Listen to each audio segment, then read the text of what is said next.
happens to be right after I did 7.3. Let's go ahead and get started. Let's not get started. I heard that. All right, voting. So early voting restrictions, we've actually gone over a couple of these already, the 15th, 19th, and 26th Amendment. But previously barred from voting non-property owning white males, women, African Americans, and Native Americans. Pretty much, if for some reason you owned property and you were a white male, you got to vote for a very, very long time. And then progressively, as we got a little bit more progressive as a society, things started falling into place and where more citizens could actually vote. So 15th Amendment took away the race card, and then the 19th Amendment took away the gender card, and then the 26th Amendment took away the age card because if you are young enough to die for your country, you should be old enough to vote. All right, so North Carolina voter qualifications, you got to be a U.S. citizen, resident of the county where you live for 30 days, 18 years older, old or older, not currently serving a sentence for a felony conviction, including probation or parole, and then your rights are restored after your completion of the sentence in North Carolina. So you can commit a felony and then after you go through the process of being in jail and serve your time and you go through the whole retribution type thing, you get your rights back and you can vote again. You must not be registered in another state. Registering to vote, you must register at least 25 days before election day. If you don't, guess what? You're SOL, stuff out of luck. Okay? This has happened to some people that I know. They're like, oh, I want to vote this year. I was like, okay, cool. This thing you voted in 10 days. Are you registered? I don't know. And then you go on register your vote in C and you look up their name and they're not registered. And then they can't vote.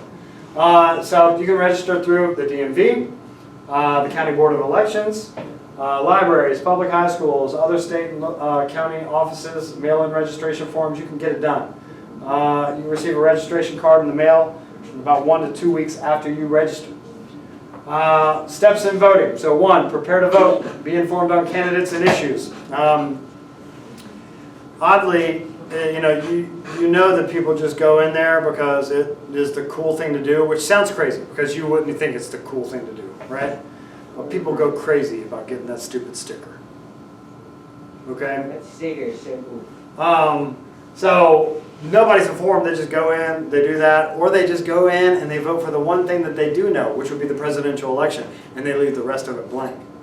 A lot of people think that that's how Governor Cooper got reelected in North Carolina this year, or this past year, and Trump won the presidential election in North Carolina. So how can a Democratic governor win re-election? Because people that knew about politics, like local politics, they voted for Roy Cooper, and then people that don't know anything about politics, they go in and they look for one thing. They want to do one bubble. they just voted for the president. That's it. And then they didn't. No one else voted for a different governor. Right. So. And so you might be informed on the general election, the presidential election, but you didn't take a look at anything else. Who was the It's other pretty candidate? easy to look up things. Dan Forrest was the other one this year. So you go to your polling place, location where the voting takes place, within your precinct, that is your voting district. It's usually a non-political site. I went to a library. Listed on the registration card. Polls open early a.m. I think the earliest I've ever voted is like 5:30 in the morning. What? And then close around 7 or 8 p.m. and then you get to watch it on the news. So you check in with the clerk. So new North Carolina voter ID law struck down in 2016. You don't need your ID to vote, which seems a little weird. So you could literally go in there, you say, hey, I'm Travis Fithilani, and then they wouldn't ask you for my ID, they would ask you for the address, and then you could go in and vote as me, but you'd be committing voting fraud. Then you cast your vote. So this is a secret ballot, you get in these little kiosks, and you do it. North Carolina uses optical scans, which is a bubble sheet, so you take it, and you take it to the person, you hand it to them, they run it through a machine, and then they say, thank you for voting, and then they give you a sticker. Sometimes the voting machine is left up to the states. Wait, is voting fraud a real thing? Like, Yeah, I mean, people vote for other people. Yes, that can happen. But did you see where most recently Fox News is getting sued by the people who made the voting machines for continuously saying that the election was rigged? They're getting sued for $1.6 billion. isn't Fox Fox News. Fox News is Republican, Election. right? Yeah. So then, other ways to cast your vote. You have an absentee ballot. This is cast by citizens who know they can't get into the polls on election day. And then NC early voting, which I did this past year. This allows citizens to vote several scheduled days in advance at a particular place. Where'd you go? This is when I went to the library. Usually I vote at Myrtle Grove Middle School. My mom votes at the Carolina Beach Rec Center. Yeah, CB Rec movie. Yeah. Then we have exit polls, which I absolutely walk by as fast as I possibly can. So these are surveys conducted by media or party workers outside of the polling place. These are unofficial results. Again, you've seen in past elections where polling isn't necessarily accurate, because in the past it said I remember when it was Hillary and Trump and they were running, all the polls said what? Hillary. Yeah, that Hillary's going to win. And it was shocking to a lot of people. And then returns are counted. So the official results, they couldn't happen possibly for a month. So counted after each polling place closes by election workers. Voting districts, we have at-large elections, so all voters select from the same group of candidates.